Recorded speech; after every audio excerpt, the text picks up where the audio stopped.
Ya, selamat malam sahabat keluarga dimanapun Anda semua berada. Senang sekali saya Himawan. Sore hari ini menyapa Anda kembali dalam Ngopi Sore. Ngobrol pintar seputar relasi.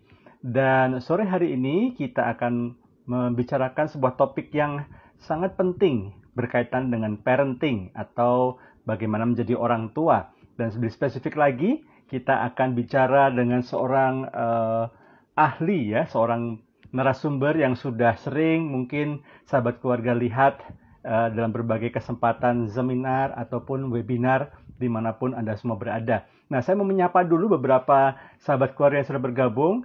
Ada Ria, ada Inke Vinka, ada Juri Cliff, ada Hani Yasaputra, ya. Lalu kemudian ada Mei Lumban Toruan, ya. Sivia Nailea, banyak sekali nih yang sudah bergabung nih. Ada Kak Petra juga, Kak Petra Yoneta, apa kabar Kak Petra? Ada Priscilla Ramadhani, ada Choi Panama. Wow, banyak sekali yang sudah bergabung pada sore hari ini. Nah, kita akan bincang-bincang dengan seorang pengajar, seorang praktisi, tapi juga seorang yang beliau menggeluti bidang pendidikan, yaitu Ibu Charlotte Priyatna. Nah, pasti mendengar nama Ibu Charlotte, sahabat keluarga sudah sangat mengenal beliau ya. Beliau belum lama ini juga menerbitkan sebuah buku yang beliau tulis sendiri, Learning to Stop. Nah, apa itu Learning to Stop? Nanti saya akan tanyakan juga dengan beliau ya. Nah, bicara soal topik kita pada sore hari ini, topik kita adalah orang tua, customer or partner. Ya, orang tua, customer or partner. Apakah orang tua itu sebagai seorang customer, sebagai seorang pelanggan, ataukah mitra? Dalam kaitan apa? Dalam kaitan karena begini, menjadi orang tua saya yakin sahabat keluarga sudah tahu ya, bukan satu hal yang mudah menjadi orang tua. Pasti setuju, saya sendiri membesarkan 3 orang anak, 3 orang anak, 2 putra 1 putri, wow, dinamikanya luar biasa. Nah, saya nggak kebayang tuh orang tua zaman dulu ya, ada yang 10, ada yang 12, bahkan saya dengar ada yang punya anak, pernah punya anak sampai 20 lebih gitu ya. Wow, pusingnya nggak karuan. Zaman sekarang punya 2, 3 aja udah pusing gitu ya. Nah, tidak heran memang perlu sekali untuk orang tua melakukan pembekalan-pembekalan bagi setiap orang tua dalam menjalankan perannya. Nah, biasanya salah satu yang orang tua lakukan ketika anak sudah cukup usianya adalah mendaftarkan mereka dalam sebuah sekolah. Nah, yang sering kali terjadi adalah ketika orang tua sudah menyekolahkan anaknya, lalu seolah-olah seperti orang tua itu menitipkan gitu ya, dan kemudian seolah-olah seperti tidak mau terlibat, seolah-olah hanya datang ketika ada penerimaan raport atau ketika ada pertemuan orang tua murid gitu ya, sehingga dan seringkali ada terjadi sebuah kesenjangan antara orang tua dan pihak sekolah. Dalam hal ini kita akan ngobrol-ngobrol dengan Ibu Charlotte, dan saya sudah bergabung bersama-sama dengan kita. Saya invite dulu Ibu Charlotte untuk bergabung bersama-sama dengan kita, ya, Ibu Charlotte Priyatna. Kolom chat supaya nanti saya bisa diskusikan juga dengan Ibu Charlotte yang sudah bergabung bersama dengan kita pada malam hari ini. Kita tunggu Ibu Charlotte, semoga internetnya malam hari ini bersahabat ya, untuk bisa ngobrol-ngobrol dengan santai dengan Bu Charlotte pada sore hari ini. Ya, masih menunggu Ibu Charlotte dan sahabat keluarga. Mungkin sambil menunggu Ibu Charlotte, Anda bisa, ini dia Bu Charlotte. Nah, Halo, iya, baik. sore Bu Charlotte. Iya, selamat sore. Apa kabar? Iya, baik, luar biasa Bu Charlotte. Wah, Bu Charlotte ini selalu ceria, senyumnya luar biasa, dan penampilannya selalu cik ini Bu Charlotte ini.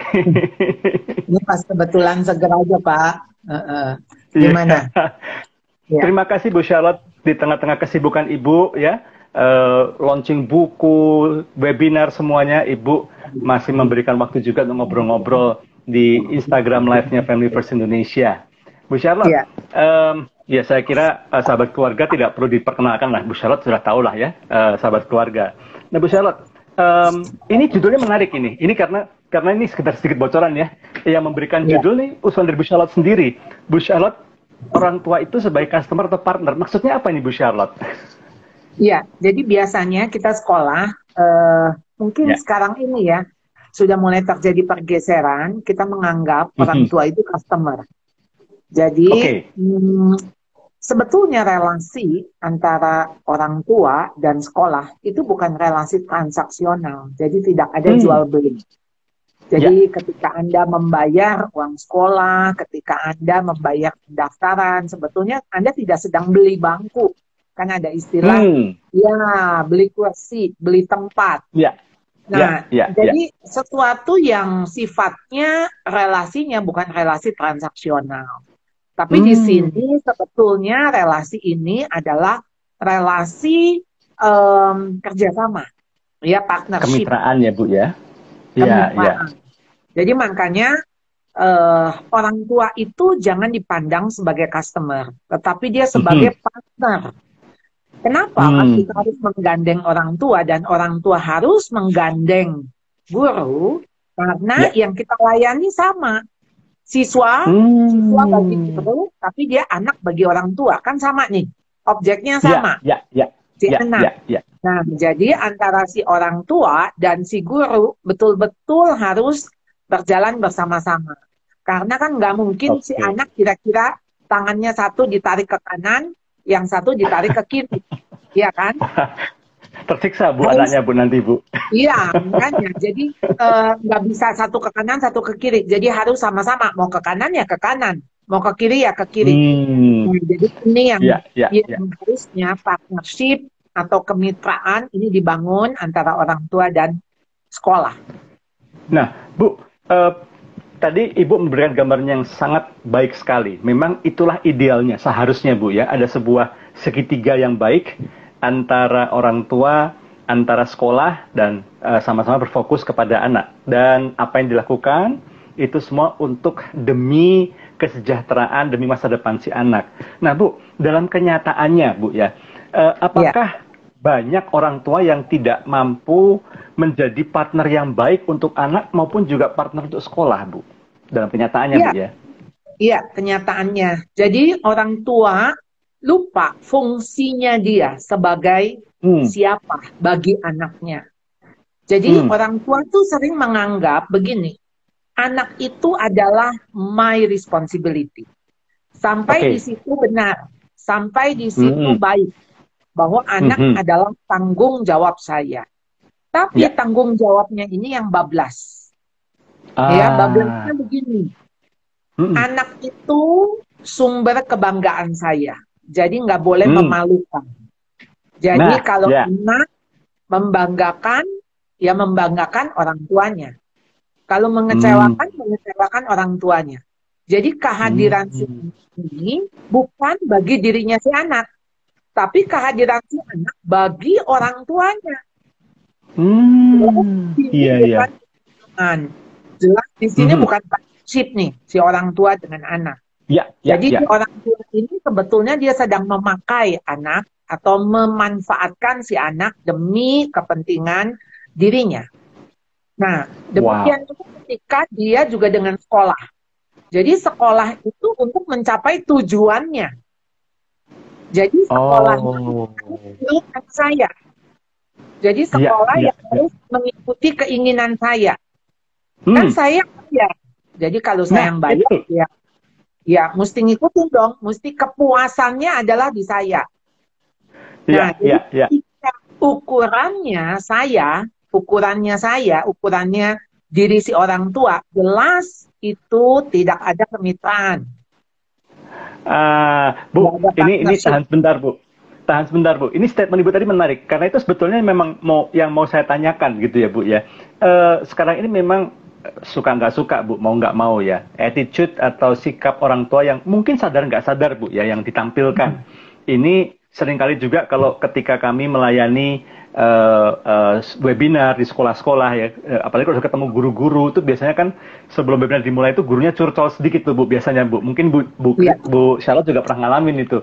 Bagaimana guru merasa inferior, bagaimana guru merasa orang tua itu nggak bisa diajak kerjasama, malah orang tuanya kesannya merintah dengan pertimbangan persis yang Bu Charlotte tadi bilang, kan saya udah bayar sekolah ini, you punya gaji kan dari uang sekolah, saya bayar you gitu. Jadi you yang mesti kerjain dong. Gimana nih? Bisa jadi kalau anaknya bermasalah atau apa, guru menjadi salah satu pihak yang dituding. Ini gimana Bu, seperti ini Bu? Iya, jadi makanya ketika si orang tua menempatkan dirinya bahwa dia si pembeli, customer yang harus dipuaskan, yang harus dilayani, yang ya pembeli adalah raja, begitu kan? Yang kita tahu dilakukan. Nah, udah salah, pola relasinya udah tepat. Jadi dia tidak lagi menempatkan si guru sebagai rekan dia di dalam membesarkan si anak, ya. Si guru ini sebagai mitra dia dalam mendidik si anak. Jadi dia melihatnya si guru ya samalah dengan pembantunya di rumah, dengan supirnya, dengan maksudnya orang yang dia bayar untuk melakukan apa yang dia mau. Jadi, ya, jadi istilahnya bahwa saya membayar, maka saya akan mendapat apa yang saya peroleh.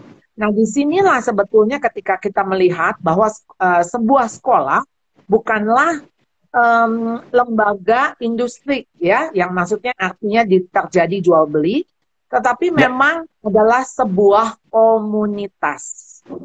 Jadi sekolah itu komunitas. Iya. Ini saya kira sahabat keluarga menjadi orang tua udah langsung harus bertobat nih Bu ya, harus berubah paradigmanya ini. Mungkin tanpa sadar, termasuk sahabat keluarga menyaksikan bincang-bincang kita malam hari ini pun juga, iya ya, tanpa sadar mungkin dia memperlakukan orang tua selama ini, orang tua memperlakukan sekolah selama ini seperti itu, sehingga seolah-olah seperti sekolah itu subkontraktor daripada orang tua dalam mendidik anak, sehingga ketika pola didiknya sekolah, cara metode pengajarnya sekolah nggak cocok, orang tuanya protes karena merasa kan saya udah bayar, uang buku saya udah kasih, uang gedung nggak murah loh gitu ya, berhak dong saya dong gitu, kenapa nggak begini, dan kemudian mulai terkesan mengatur sekolah gitu ya. Nah berarti memang ini harus dimulai dari orang tua yang berubah Bu ya. Betul. Ini sebetulnya gimana Pak? Ini kan tapi kan nggak mudah Bu, karena paradigma ini atau persepsi ini kan sudah bertahun-tahun seperti ini. Bagaimana mengubahnya Bu? Iya, memang mau nggak mau berarti harus sekolah yang coba mengubah paradigma ini. Jadi sekolah terus-menerus mengedukasi ya si orang tua untuk fungsinya apa sih Anda ini? Anda itu tuh punya fungsi yang tergantikan loh bagi anak. Ya dong. Dan tugas sekolah mengembalikan fungsi orang tua menjadi orang tua. Wow. Jadi dalam hal ini juga nggak boleh. Kalau misalnya kan zaman dulu begini Pak, waktu saya sekolah, rasanya orang tua itu kan pasrah 100% ke sekolah. Mau anaknya diapain oleh guru, orang tua tuh percaya. Maksudnya ya udah, kalau mau dimarahin, kan kalau dulu kita dimarahin sama guru, dihukum. Coba pulang kita ngelapor orang tua. Yang ada kita dihukum 2 kali, gitu kan? Iya, benar. Benar, sama ngalamin itu Bu. Lebih baik kalau udah dihukum sama guru, dimarahin guru, ya kita diam-diam aja. Supaya nggak 2 kali. Nah, yang dulu itu di mana orang tua begitu percaya dengan guru, yang memang konteksnya saya lihat juga, mungkin dulu ketika seseorang menjadi guru, itu boleh dibilang pada umumnya, guru-guru itu pengabdian. Dan betul-betul panggilan. Ya, sebagai panggilan. Sekarang ini bergeser, di mana tentu guru juga dianggap sebagai profesional, pekerjaan, tetapi bukan lagi dipandang sebagai pengabdian. Bisa juga dianggap, maksudnya ini pekerjaan saya, jadi saya juga harus, maksudnya mendapat berapa yang semestinya, begitu. Jadi zaman dulu kan guru itu sangat kita hormati ketika dia naik sepeda, gitu ya, Umar Bakri. Nah, kita tuh sangat respect gitu dengan guru. Kalau sekarang, memang saya pikir ini ada perubahan di dalam pandangan. Jadi, karena orang tua juga menganggap ada transaksional dengan sekolah, lalu kemudian dianggapnya saya membayar, saya harus mendapat, ya, dan si guru juga ini anggap ini pekerjaan profesional, jadi dianggap bukan dedikasi, tetapi profesional, begitu. Nah, terjadi pergeseran. Nah, mulailah si orang tua tidak lagi membangun kepercayaan atau membangun hormat si guru. Jadi bisa komplain tentang si guru di depan anak-anak. Nah, bagaimana anak-anak bisa respect sama gurunya? Kalau si orang tua membicarakan tentang si guru atau memberikan penilaian, mengkritik, dan sebagainya di depan siswa, di depan anaknya. Nah, ini yang saya pikir tugas sekolah untuk terus-menerus mengatakan Anda sebagai orang tua. Kami butuh Anda sebagai orang tua. Kalau Anda mau anak Anda dididik dengan kami, dengan baik, mestinya Anda ikut membantu, menolong untuk bagaimana memposisikan diri. Jadi istilahnya begini Pak, kalau si guru salah atau si guru nggak benar, saya pikir orang tua boleh kok datang ke sekolah untuk bicara, untuk kasih masukan. Tapi jangan di depan anak. Sehingga kalau anak udah nggak respect sama gurunya, ya bagaimana guru mau didik anaknya? Maksudnya gimana mau ngedidik? Udah nggak bisa. Nah, jadi rugi sendiri kan? Maksudnya si orang tua ini kan jadi rugi sendiri. Padahal kan dia bantu si guru buat mendidik anaknya. Nah, tapi kalau si anak udah nggak respect sama si guru juga udah maksudnya apa ya? Udah kehilangan taring gitu kali ya, giginya ya. Untuk maksudnya kehilangan wibawa ya Bu ya, kehilangan wibawa, benar. Iya. Dan apa namanya? Saya pikir ini peran orang tua, Anda harus cerdas, cerdik gitu ya. Ketika ini mau mendidik siswa, mendidik anak, justru Anda bagaimana cara pemanfaatan. Nah, kalau saya pakai kata pemanfaatan, tapi quote unquote ya, dimanfaatkan guru itu justru sebagai rekan Anda. Kalau itu tepat digunakan, dimanfaatkan, dan saya pikir guru juga pasti seneng lah kalau kita dianggapnya rekan, kalau dianggapnya mitra, dianggapnya partner. Saya percaya guru itu kan pasti mau siswa kita itu baik kan Pak? Itu mah semua guru pasti mau. Nggak ada guru yang seneng kalau anaknya dapat jelek, kalau anaknya nggak naik kelas. Saya pikir itu masih bukan guru kalau dia sampai gembira kalau anaknya nggak naik kelas. Semua guru mau siswanya naik kelas, siswanya berprestasi, siswanya menjadi baik, siswanya menjadi rajin, itu pasti kemauan guru. Nah, sekarang tua kan juga pasti mau begitu dong. Mau anaknya bertanggung jawab, anaknya baik, anaknya rajin. Sebetulnya kan tujuannya sama-sama nih. Si guru juga tujuannya baik, orang tua juga tujuannya baik. Ayolah berkolaborasi, bermitra. Iya. Nah, itu gitu. Ya, ini menarik Bu Charlotte. Jadi memang orang tua harus berubah dulu paradigmanya. Karena orang tua perlu belajar dari gini. Kan ada sebuah common ground, ada sebuah kesamaan antara orang tua dan sekolah atau guru dalam hal ini ya. Yaitu sama-sama ingin mengedukasi si anak menjadi lebih baik. Gitu. Betul. Itu pasti sama. Nah, karena common ground, karena basicnya sama, karena tujuannya sama, kenapa nggak kolaborasi? Kenapa nggak berpartnership? Gitu, daripada memperlakukan seolah sebagai kamu adalah orang yang saya bayar, tapi kita ini partner, supaya jangan sampai terjadi tuh. Mungkin saya nggak tahu sekarang ya, tapi kalau dulu zaman saya sekolah dulu tuh masih sering tuh banyak orang tua yang terkaget-kaget tuh. Nah, di rumah nggak gitu kok, di sekolah kayak gimana? Di rumah baik-baik aja, kok di rumah kok tahu tuh dipanggil sekolah badung misalnya, bolos, coret-coret tembok misalnya, gitu ya. Nah, sekarang mungkin juga masih terjadi Bu ya, karena kenapa? Karena kesenjangan itu tadi ya, karena dari pihak orang tua memposisikan diri bukan sebagai partner tapi sebagai customer.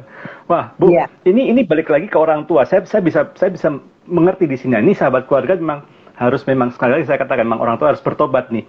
Nah, kita balik lagi ke orang tuanya nih, Bu. Sebelum ngomong berpartner dengan sekolah, antara ayah dan ibu, ini juga kadang-kadang jangankan sama sekolah, Bu, sama guru, sama suami istri aja suka nggak kompakan nih, Bu, gitu ya. Sehingga muncul istilah satu istilah yang sekarang ini sedang mulai digaungkan, termasuk juga Ibu bahas juga tentang co-parenting. Yang sayangnya, Bu, kalau saya perhatikan di beberapa literatur ya, co-parenting itu ada sebuah upaya untuk menggunakan istilah co-parenting ini untuk sebagai sebuah solusi bagi pasangan yang sudah berpisah, yang sudah bercerai, supaya anaknya tidak mengalami gangguan dalam akademis maupun juga secara kepribadian. Maka orang tua yang berpisah ini dihimbau untuk bisa bermitra demi kepentingan si anak, agar kesejahteraan jiwa anak ini tetap bisa dijaga. Nah, apakah co-parenting memang seperti itu atau bagaimana pandangan Bu Charlotte sendiri tentang suami istri atau ayah ibu harus menjadi mitra juga, Bu? Iya, ini agak kompleks sih, Pak. Jadi sebetulnya kehadiran anak itu kan karena ada mama, ada papa, baru hadir anak. Sekarang ketika anaknya hadir, justru membuat berpisah si mama dan papa. Walaupun tentu berpisahnya belum tentu karena anak. Tetapi rata-rata, Pak, anak itu akan merasa gara-gara saya. Gara-gara dia sama papa berpisah. Nah, itu memang secara umum begitu.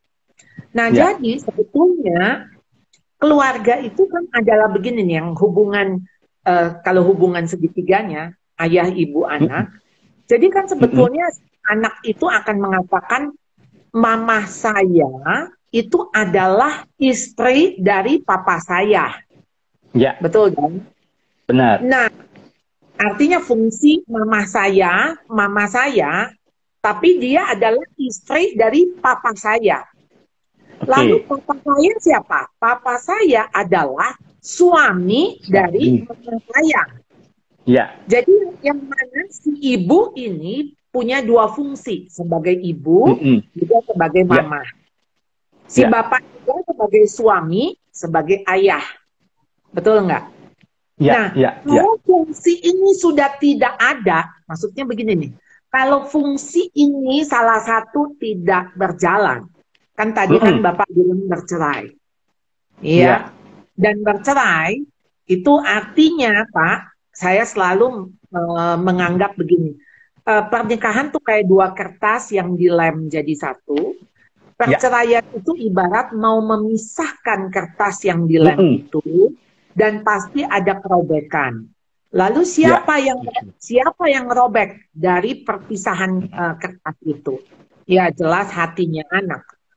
Nah, jadi sekarang ketika Anda, saya nggak tahu apakah mau berpura-pura bermitra, pura-pura dalam konteks sebetulnya kita masih menurut papahnya kamu kok, gitu. Tapi kan mama papa, definisinya si anak kan, kalau mama saya adalah istri dari papa saya. Kalau papa saya adalah suami dari mama saya. Tapi sekarang papa saya bukan suami mama saya. Dan mama saya bukan istri dari papa saya. Itu pasti menimbulkan sebuah kebingungan. Ya. Dan bagaimana bisa berjalan fungsi ini nih. Fungsi sebagai yang tadi diharap mama dan papa itu. Ini kan mau berfungsi. Jadi akhirnya cuman menurut saya kok ya fake ya, palsu aja. Maksudnya pura-pura atau ya udah yang penting waktu dia terima raport kita datang berdua. Gitu. Yang penting kalau dia ada acara ya kita datang berdua lah. Datang berdua. Iya. Kalau dia menikah gitu kan, Pak. Datang berdua. Kalau menikah, suami istrinya juga tetap berdua di atas pelaminan. Padahal mereka bukan suami istri lagi loh. Wow. Iya kan? Iya. Dan anak tahu nggak? Tahu bahwa mereka tidak lagi sebagai suami istri. Iya. Kalau ditanya status itu sebagai mama kandung, bapak kandung, yes, betul, secara status. Tetapi secara fungsi sudah tidak lagi. Karena ibu yang baik itu harus jadi istri yang baik dulu. Punya ayah yang baik harus jadi suami yang baik dulu. Jadi memang ada prerequisite, ada prasyarat dari seorang ayah. Ayah yang baik, lalu dia jadi suami yang baik buat mamahnya. Buat mamahnya si anak nih. Betul nggak, Pak? Ya. Betul. Bagaimana mamahnya? Mamahnya itu kalau dia menjadi istri yang baik bagi papahnya.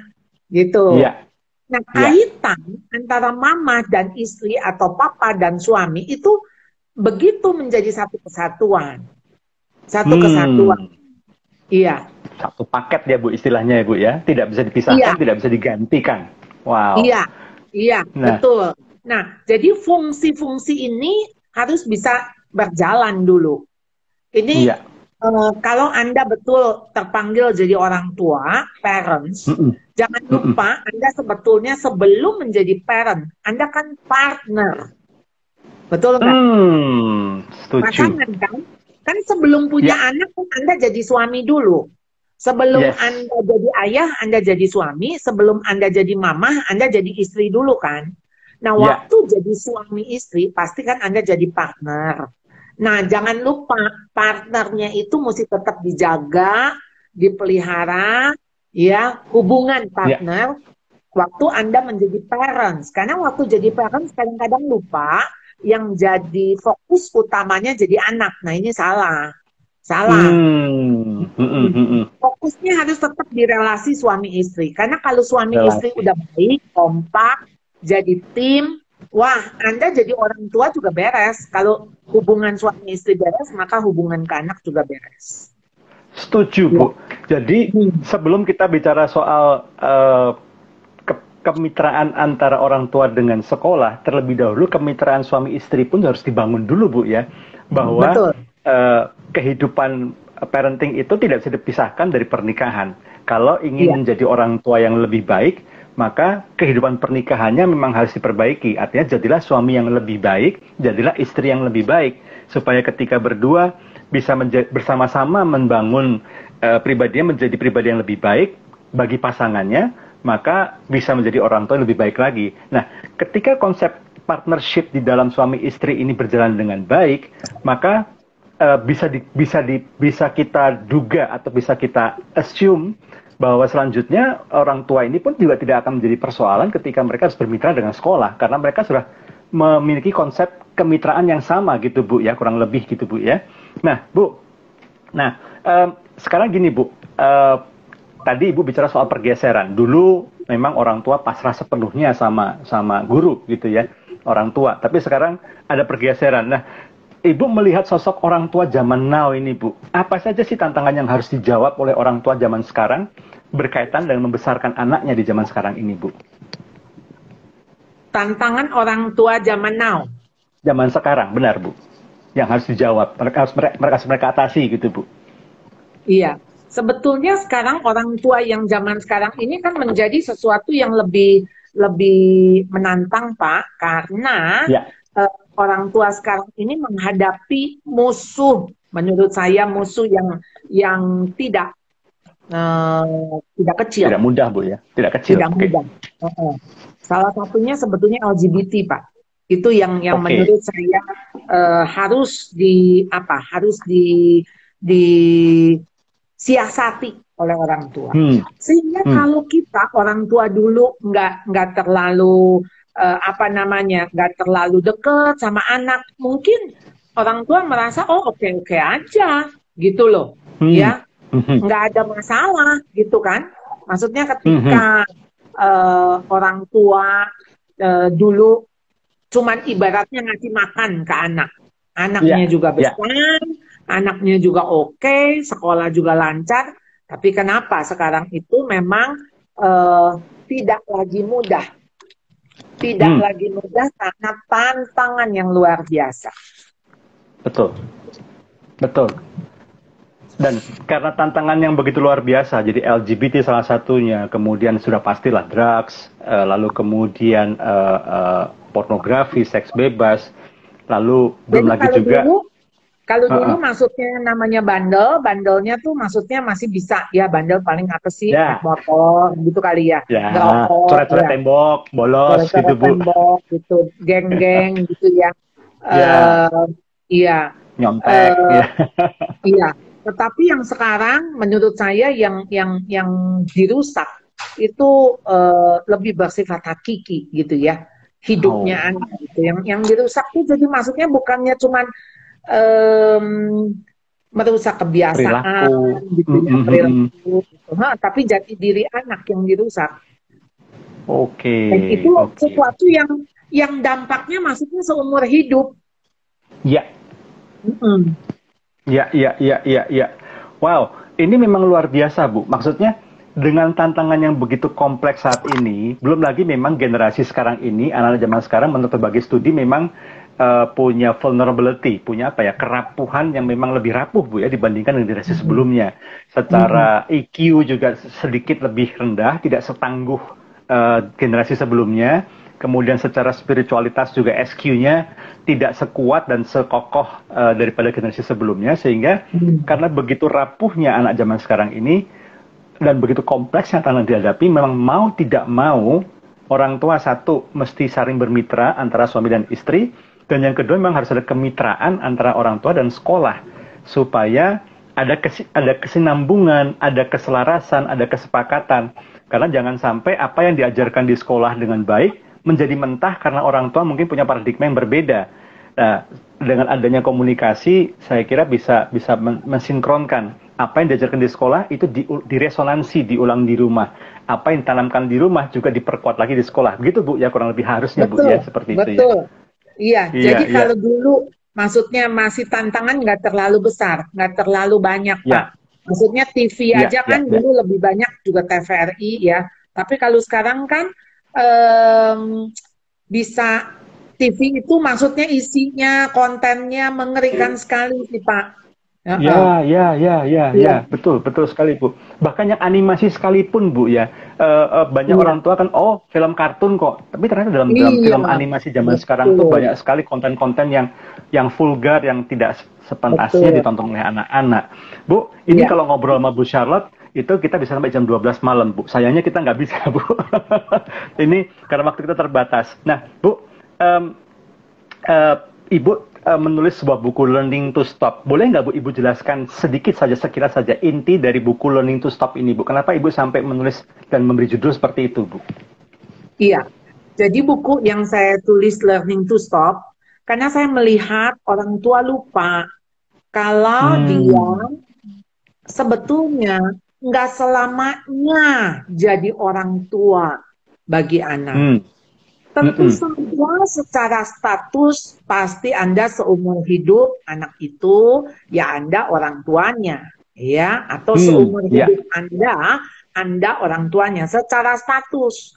Tapi secara fungsi kan Anda nggak mau anak Anda udah umur 50 masih minta uang sama Anda, atau umur 40 masih nanya, "Mah, aku beli sepatu nggak ya?" gitu. Nah, Anda kan nggak mau. Artinya Anda mau anak itu dewasa. Ya. Dan kita melihat memang di atas 18 tahun, usia anak kan 0-18, tapi di atas 18 sudah masuk dewasa muda, dan mestinya anak sudah mandiri. Nah, yang harus berubah pola relasi Anda menjadi jadi intinya begini, buku itu stop to be parent but start to be friend, ya. Jadi mulailah Anda bersahabat dengan anak. Nah, tapi persahabatan dengan anak itu juga dimulai. Jadi begini, dengan menurunnya Anda berfungsi sebagai orang tua, menurun dalam konteks orang tua kan responsibility orang tua. Maksudnya menjaga, melindungi, apa, kan Anda mesti turun tuh, karena si anak mesti mandiri. Nah, saat itu yang mesti bertambah adalah relasi persahabatan. Ya, dimana Anda tidak lagi mengatur anak. Kalau udah mulai gede, Anda nggak lagi menguasai anak, ya. Ini harus ini, nggak boleh itu, beli baju mesti sama mama, ya. Kamu mau nonton apa? Mama harus tahu sama siapa, perginya jam berapa, pulangnya, bla bla bla. Lalu mesti laporan. Nah, Anda mesti membedakan dia SD apa dia sudah SMA, pasti beda. Karena anak juga mau dihargai sebagai pribadi yang sudah mandiri. Sekaligus juga melatih dia mandiri, melatih dia membuat keputusan, melatih dia menanggung konsekuensi. Itu mesti dilatih. Jadi kalau saya mau bilang stop kepo sama anak, kepo sampai anak udah gede juga masih Anda yang merasa, maksudnya begini, ini kayaknya kalau nggak ada saya, ini anak bisa nggak ya, gitu. Itu tuh sebetulnya kadang hanya perasaan Anda aja kok. Anak-anak tuh kalau dilepas bisa kok, bisa. Iya. Dan kasih mereka kepercayaan supaya mereka bisa percaya diri. Kalau mereka tidak dipercaya, bagaimana mereka bisa percaya kepada dirinya? Iya. Kalau dia tidak dipercaya, bagaimana dia bisa mempercayai dirinya bahwa dia bisa dipercaya? Iya. Gimana ya kalimatnya ya? Tapi kadang-kadang gini Bu, kadang-kadang tanpa sadar orang tua ya, ketika melihat anaknya mandiri, justru orang tua sedih. Aduh, udah nggak butuh saya lagi nih. Saya udah nggak dibutuhin lagi nih. Buat apa saya hidup kalau gitu ya? Nah, itu gimana? Makanya buku itu saya tulis. Artinya Anda itu mesti belajar berhenti jadi orang tua. Karena kalau Anda tuh terus merasa bahwa diri saya dibutuhkan, bahwa tuh diri saya, kamu tuh nggak bisa tanpa saya, kayaknya Anda ini salah nih, ya. Persepsi Anda ketika Anda jadi orang tua, untuk siapa dan bagi siapa anak itu dididik. Anda tuh demi saya. Jadi kalau kenapa-napa sama si anak, sayalah yang ini. Nah, ini ya agak repot. Misalnya gini, jadi anak sekolah buat siapa? Buat orang tuanya. Ya, kalau kamu jelek, kamu mengecewakan mama. Kamu bikin sedih papa. Lah dia sekolah buat orang tua. Dia cari pacar buat orang tua. Kamu mesti cari pacar yang mama suka. Yang papa, yang ini, semua yang cocok sama ini. Yang kasih siapa gitu. Nah jadi anak bekerja misalnya ya, dia pulang dari luar negeri sekolah, dia mau kerja apa? Nggak boleh, jangan kerja di situ, buat apa, gajinya kecil. Jangan papa ngurusin papa aja, ngurusin usaha papa.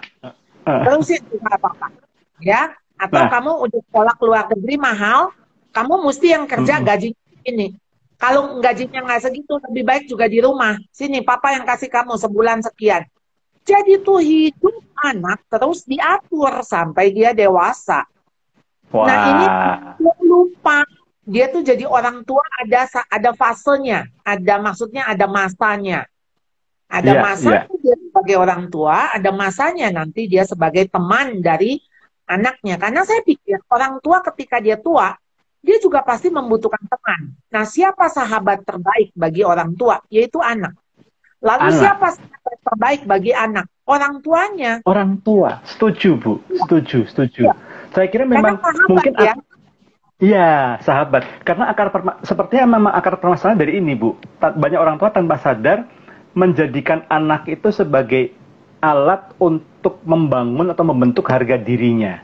Jadi anak itu seperti alat untuk dipacu untuk mencapai prestasi-prestasi atau pencapaian tertentu yang pada ujung-ujungnya memang kemudian demi kebanggaan daripada orang tua tanpa sadar.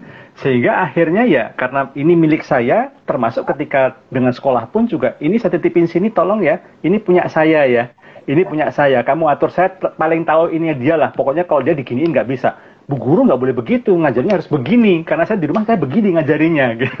Malah orang tua ngajarin gurunya, sehingga kemitraan yang harusnya bisa terbangun dengan apik menjadi tidak bisa terbangun oleh karena orang tua tanpa sadar memaksakan kehendak. Bu, ini ada beberapa pertanyaan Bu, ini menarik sekali nih. Nanti ada dua pertanyaan.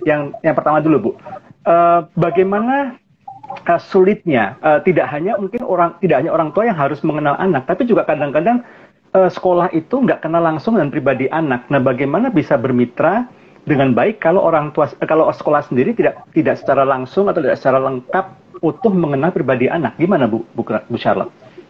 Iya, makanya apa yang saya lakukan di sekolah saya, ini saya sharing begitu, kenapa orang tua itu harus dipanggil. Jadi di awal semester guru dan orang tua harus ketemu, ya.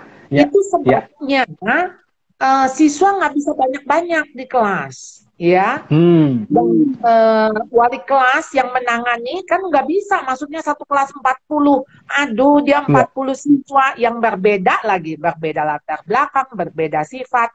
Nah, jadi bagaimana si guru minimal dia harus panggil orang tua ketemu.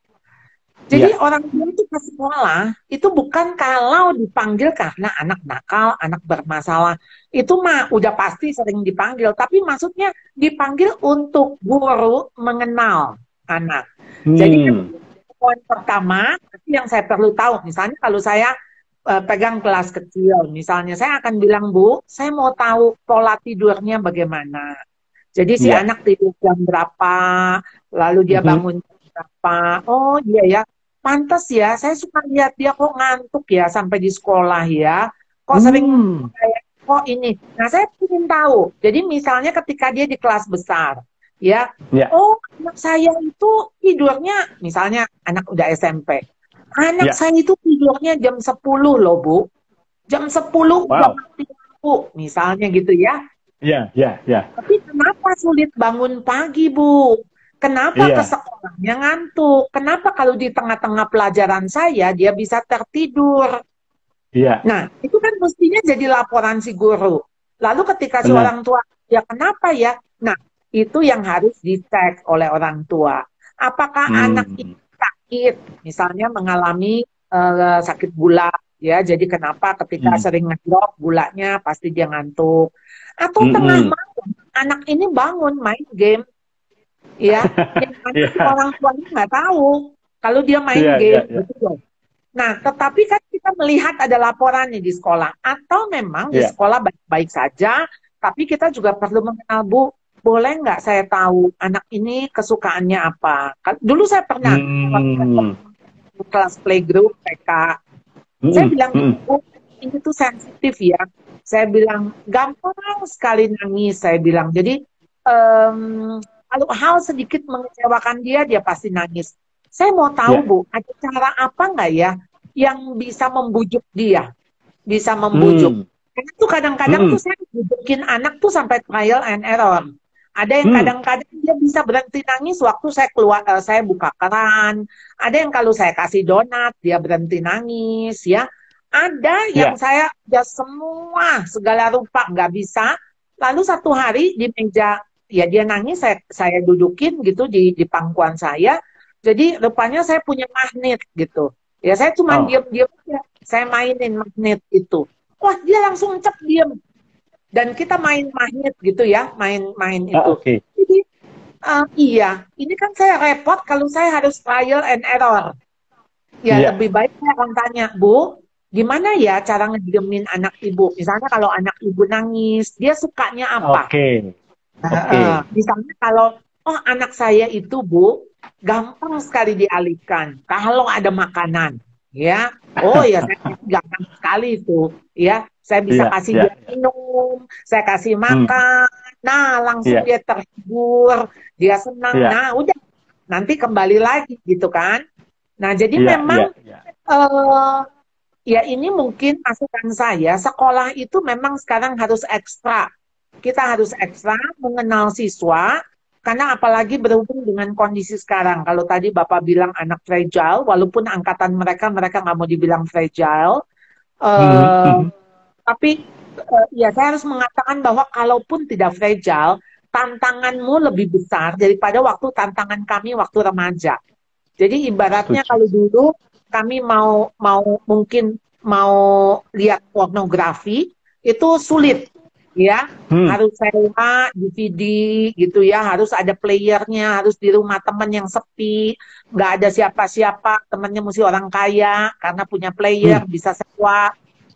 Istilahnya mau jatuh itu sulit, ya. Ya, Tapi sekarang ya, fasilitas untuk jatuh, aduh luar biasa fasilitasnya. ya, Jadi hanya betul. dengan just one click udah bisa jatuh gitu ya. Jadi Ya, betul. tantangan yang ada ini memang sekarang ini semakin besar Ya, gitu. itu kenapa Iya, sekali lagi sahabat keluarga itu penting banget namanya partnership. Tidak iya, hanya karena masalah yang begitu kompleks dengan anak sekarang yang begitu fragile, nggak bisa kita sendirian. Jadi minimal nomor satu adalah partnership suami istri harus benar-benar sepakat, harus benar-benar setujuan karena pastilah ayah maupun ibu pasti tujuannya sama, yaitu menghendaki yang terbaik buat anak gitu ya. Mungkin caranya betul. berbeda, mungkin sudut pandang yang beda, tapi tujuannya sama. Kemudian yang kedua adalah partnership dengan sekolah tentunya, karena bagaimanapun juga tadi Bu Syarah sudah mengatakan guru yang baik pasti nggak ada guru yang pengen anaknya jeblok, nggak ada guru yang pengen Mm-mm. anaknya jelek, pasti guru pengen anaknya baik. Sehingga karena punya tujuan yang sama, maka seharusnya orang tua dan sekolah dalam hal ini guru bisa berpartner dengan baik.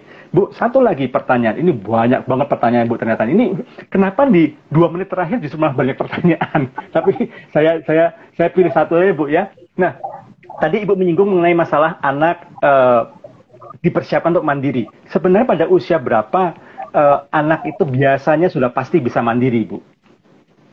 Kemandirian itu kan nggak instan ya Pak. Kalau Oke. ada pil mandiri, pasti saya sudah Ya. beli. Ya, saya cekokin anak saya tuh pil mandiri, lalu nanti simsalabim, tiba-tiba dia jadi mandiri. Jadi kemandirian itu adalah sebuah latihan. Hmm. Latihan. Lalu sejak mulai kapan? Sejak bayi. Jadi nih begini Oke. ya, kemandirian emosi misalnya, ya Hmm. kemandirian Mm-mm. emosi. Bagaimana ketika si bayi ini bisa dilepas, ya dengan Mm-mm. orang lain. Jadi nggak harus tergantung sama mamanya. Begitu dilihat nggak ada mamanya langsung nangis, dia nggak Hmm. rasakan. Nah ini kan mesti dilatih, Ya, dilatih ya, dengan ya. orang lain. Jadi si mama nggak harus, wah si mama ke toilet, ikut ke toilet, si mama kemana, ngikut kemana, ya, yang memang harus dilatih. Dan ketika si anak menangis, misalnya di depan toilet, menangis, ngegerung-gerung itu, ya Anda jangan kasih dia masuk. Artinya Anda mesti Hmm. biarkan ada fase di mana dia harus tahu bahwa sebentar kok, mama itu masuk ke kamar mandi sebentar. Dan sekarang mama Hmm. udah keluar, gitu loh, mama udah keluar. Nah, di Hmm. situ kan latihan tuh, Pak. Latihan. Hmm. Jadi Hmm. mandiri secara sosial, mandiri tentu secara skill. Jadi Hmm. bagaimana dia bisa makan sendiri, dia pakai baju sendiri, dia bisa Hmm. cuci sendiri. Itu semua latihan. Dan Han. kemandirian itu tujuannya tentu ketika si anak itu yang dibangun dari kemandirian adalah self confidence. Dia bisa Yes. confident dengan dirinya, ya, Oke. dengan Baik. dengan dirinya bahwa saya nggak apa-apa, saya bisa gitu. Iya kan? Ya, Ternyata ya. saya bisa, saya oke kok gitu. Nggak apa-apa tuh kan? Dengan kamu tunggu, mama di toilet, nggak apa-apa, mama pasti keluar. Mama pasti Iya. keluar, kamu tunggu gitu. Iya. Jadi sesungguhnya tidak ada satu angka pasti seorang anak itu kapan mandirinya. Tergantung kembali lagi dari apakah kita sudah sejak anak balita mempersiapkan atau melatih mereka ya Bu ya. Dan itu Iya, saja bertahap ya. Nah untuk membicarakan iya ini betul. kita perlu satu sesi khusus Bu. Nggak bisa malam ini. Iya, Jadi iya, mau nggak mau harus mengundang Bu Syarat lagi Bu ya. Siap ya Bu ya nanti ya Bu ya. siap, Kapan kita atur siap. waktu ya Bu ya. Oke. Iya, Baik sahabat keluarga, wow, tak terasa ya, sudah hampir 50 menit kami ngobrol-ngobrol, saya dengan Ibu Charlotte Priyatna. Bu Charlotte, sekali lagi thank you untuk kesempatannya, untuk wisdomnya luar biasa. Ini dari yang tanya ini, saya lihat ini, aduh banyak banget ini, dan ya sekali lagi, kenapa kok nanyanya di 5 menit terakhir?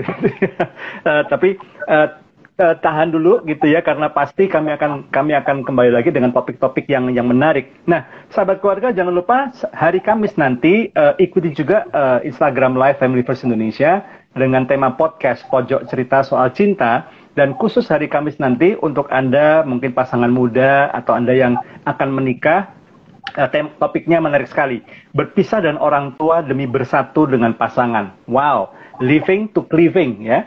Nanti akan bincang-bincang dengan Pak Endi Darmawan dan juga Bu Ani Wijaya. Dan nantikan terus talk show Instagram Live Family First Indonesia. Kalau Anda miss hari ini, Anda tidak bisa menyaksikan dari awal, nanti tunggu sebentar, kami akan upload rekamannya di IGTV dan Anda bisa tonton dengan lengkap maupun juga di YouTube channel Family First Indonesia.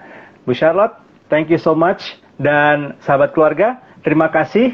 Semoga Anda semua diberkati sama seperti saya pada malam hari ini. Dan jangan lupa sebagai orang tua, ya, kita mesti rubah paradigma kita. Dengan begitu banyak dan begitu besar tantangan anak-anak kita, tidak bisa tidak. Kita harus berpartner suami istri sebagai orang tua, dan kita harus berpartner dengan sekolah. Supaya anak-anak kita bisa kita lindungi dari semua bahaya yang ada, dan anak-anak kita bertumbuh menjadi pribadi yang sehat, tidak hanya sehat fisik, tapi juga sehat mental, dan siap menjadi pemimpin yang luar biasa di masa depan nanti. Thank you so much. Tuhan Yesus memberkati. Terima kasih Bu Charlotte. Terima kasih. Salam. Salam.